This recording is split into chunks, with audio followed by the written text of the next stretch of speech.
যদি বলি শুরুতেই যে আমরাই জনগণই গণতন্ত্রের হত্যাকারী,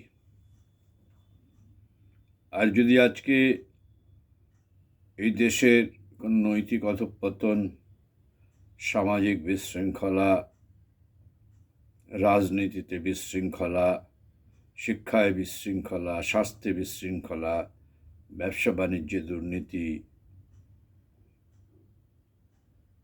এর জন্য দায়ী আমাদের গণতান্ত্রিক ব্যবস্থা বা শাসক দল বা রাজনীতি, এটা বাহ্যিকভাবে ম্যাক্রো লেভেলে আমরা বলি, স্থূলভাবে। কিন্তু যদি আমরা নিজের কাছে নিজে সৎ হই, তাহলে বলতে হবে এর জন্য আমরাই দায়ী। শ্রী অরবিন্দ একটা কথা বলেছিলেন প্রাক স্বাধীনতাকালে, আমাদের শত্রু বাইরে নয়, আমাদের শত্রু আমরা নিজেরাই। আমাদের কাপুরুষতা, আমাদের ভীরুতা, আমাদের স্বার্থপরতা, আমাদের মধ্যে যে সমস্ত নিম্ন প্রকৃতির ত্রুটি, এই হচ্ছে আমাদের মধ্যেকার ভিতরের শত্রু। আচ্ছা বলুন তো, এই যে গণতান্ত্রিক মডেলে বহুদলীয় ব্যবস্থায় এই যে সমস্ত প্রার্থীরা ভোটে দাঁড়ান, এখন ভোটটা হয় কোন রাজনৈতিক দলের আধিপত্য, দাপট এবং প্রচার বেশি, কে কত প্রচার করতে পারে, এবং তার পাশে তো রয়েছেই কে কত উপঢৌকন দিতে পারে, ফ্রিবিজ যাকে বলা হয়, এক রকমের ঘুষ আর বহু রকমের সরকারি আনুকূল্য, অর্থাৎ আমাদের কিনে নেওয়া হচ্ছে আমাদের অভাবের নামে।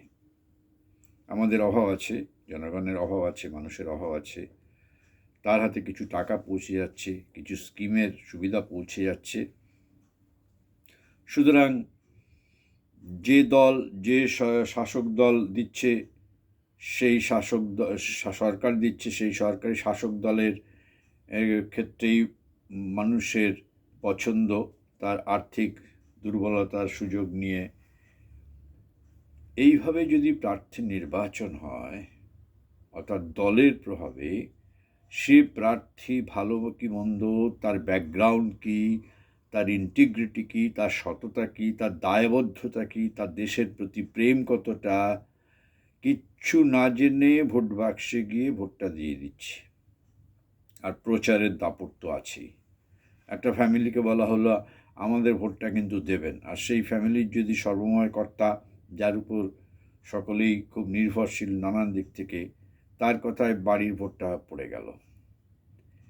এও হয়, এবং এর প্রভাব বেশি বিশেষ করে অনগ্রসর শ্রেণীর মধ্যে, এবং যারা শিক্ষার আলো পায়নি, অশিক্ষিত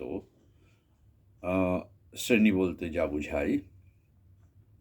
তাহলে একটা ধরা যাক কোনো নির্দল প্রার্থী বা কোনো একটা খুব দুর্বল দলের প্রার্থী, দুর্বল মানে যার বিধানসভার নিরিখে কোনো হয়তো সিটই নেই বা আছে দু একটা, তিনি দাঁড়ালেন সেই দলের হয়ে বা নির্দল প্রার্থী, অথচ সেই প্রার্থীটি অত্যন্ত উপযুক্ত সব দিক থেকে, তার বিদ্যা বুদ্ধি, তার বিচক্ষণতা।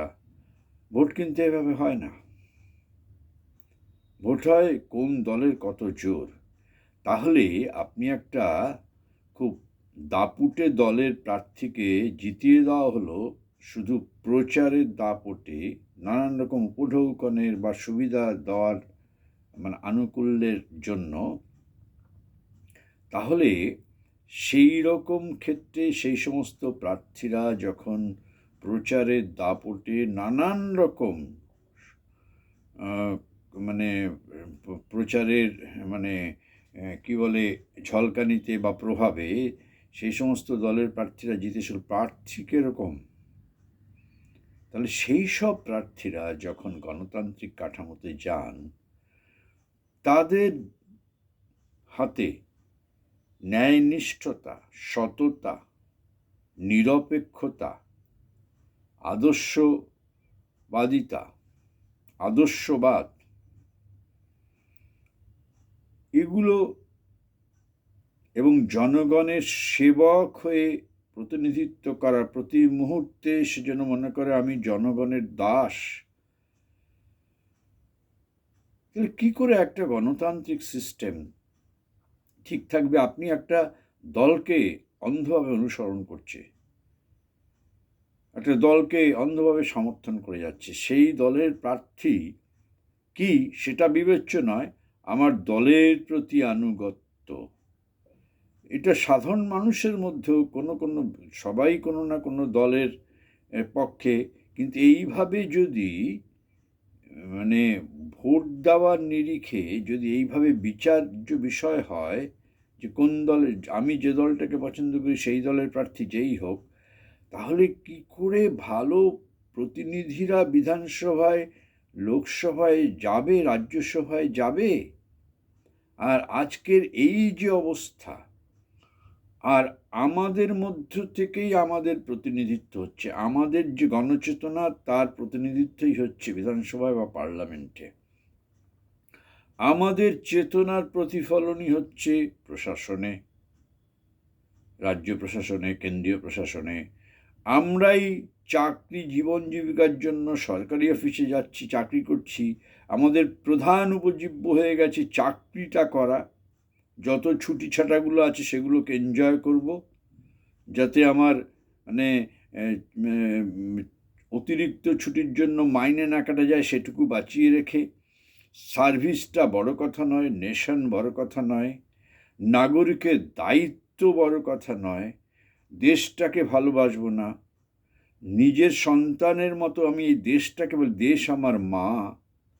আমার সামনে যে যে আমি যে সমাজে আছি সেই সমাজটাকে পরিচ্ছন্ন রাখা আমার যে একটা দায়বদ্ধতা আছে, সেটার সম্বন্ধে 16 আনা সচেতন থাকা। কোথায়?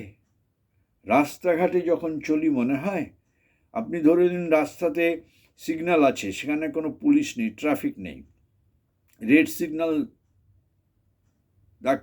জ্বলে উঠল, পিছনে গাড়ি হু হু করে আসে, সেখানে যদি পুলিশ ব্যবস্থা যদি উঠে যায়, আপনি দেখবেন বেশিরভাগ যানবাহন চালকেরাই তারা কিন্তু সিগন্যাল অমান্য করছে, জানে তো সেখানে কোনো ট্রাফিক পুলিশ নেই, ট্রাফিক সার্জেন্ট নেই।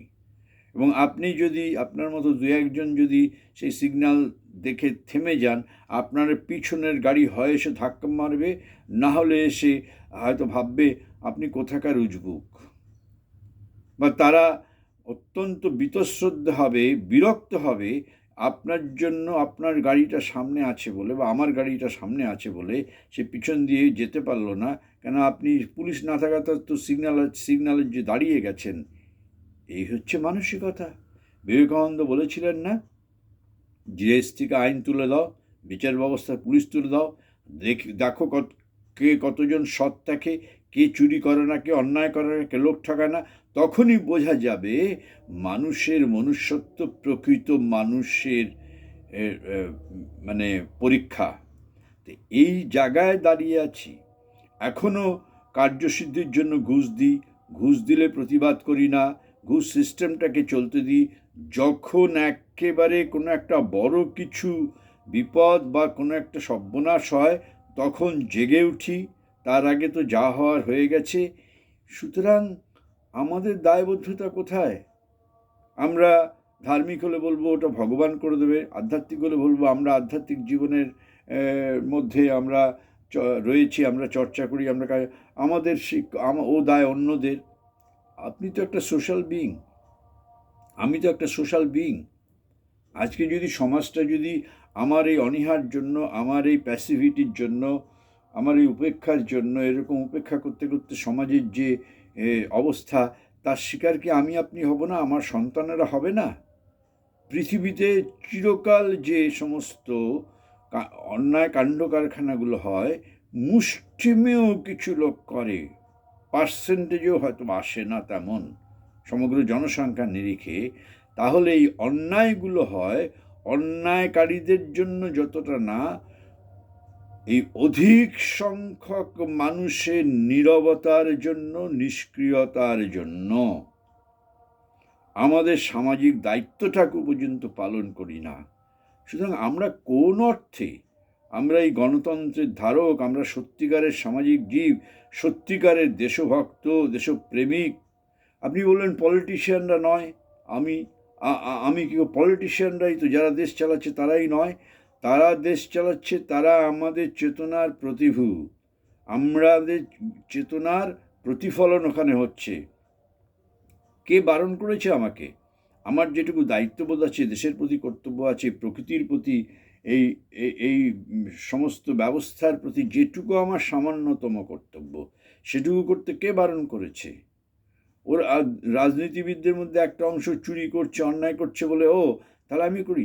আসলে আমার এই নিজেকে, এই নিজের দিকে না তাকিয়ে আমার নিজের দোষগুলোকে ঢাকবার জন্য, আমার অন্যায়কে, ছোট থেকে বড় অন্যায়কে প্রশ্রয় দেওয়ার জন্য ওই রকম কুযুক্তি আমরা খাড়া করি। সুতরাং গণতন্ত্রের, এই সমাজের যদি সত্যি সত্যি আজকে বিপর্যয় এসে থাকে, যে বিপর্যয় চালিয়ে আমরা প্রত্যেকে কম বেশি দায়ী, ব্যতিক্রম বাদে, সুনাগরিক গড়ে ওঠার মধ্যেই রয়েছে দেশের ভবিষ্যৎ। আমি কি সুনাগরিক হবার জন্য প্রতিজ্ঞাবদ্ধ, দায়বদ্ধ? আমার মধ্যে কি সেই সচেতন, সেই নিষ্ঠা আছে সুনাগরিক হয়ে ওঠার, দেশমাতার একজন সত্যিকারের স্বীয় সন্তান হয়ে ওঠা? এই আত্মজিজ্ঞাসার মধ্যেই রয়েছে সকল উত্তর। এবং গণতন্ত্র, সমাজ, অর্থনীতি, শিক্ষা, স্বাস্থ্য সব কিছুর আজকে যে বিপর্যয়, তার জন্য আমাদের নেতিবাচক দৃষ্টিভঙ্গি, আমাদের প্রকারান্তরে প্রশ্রয়, উদাসীনতা, আমাদের সক্রিয়তা অভাব, এটা সার্বিকভাবে আজকে বোঝার সময় হয়েছে। নমস্কার।